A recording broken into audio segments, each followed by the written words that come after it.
দৃষ্টি আকর্ষণ করছি, চ্যালেঞ্জ ছুড়ে দিলাম, আগামী 24 ঘন্টা কেউ যদি এই ওর চিকিৎসার দায়িত্ব নিয়ে ফান্ড কালেক্ট করে, আমার নিজের পক্ষ থেকে আমি 1 লক্ষ টাকা দিব।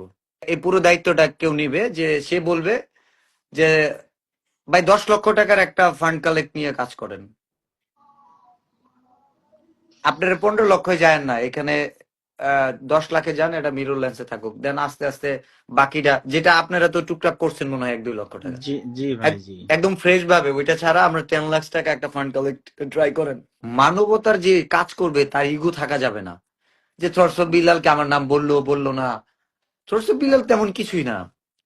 কারো যদি মনে হয় যে উদ্যোগটা সাহস করে, হয়তো অনেক কিছু ব্যক্তিগত ভাবে বা খুবই বলে ফেলি, বাট এমনটা কিন্তু বলতে চাই না, কাউকে পার্সোনালি হিট করি না, কিন্তু সিচুয়েশন বাধ্য করে। জানেন, লাস্টে একটা কন্ট্রোভার্সি যদি না হইতো, ওর এই 15 লক্ষ টাকা আমি 48 ঘন্টার মধ্যে ম্যানেজ করে দিতে পারতাম।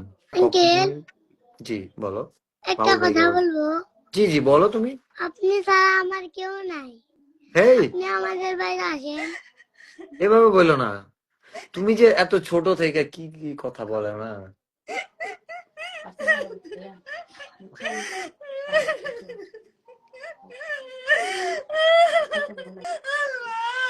তুমি রহমত করেন আল্লাহ, তুমি আল্লাহ, তুমি একটা পথ দিও আল্লাহ।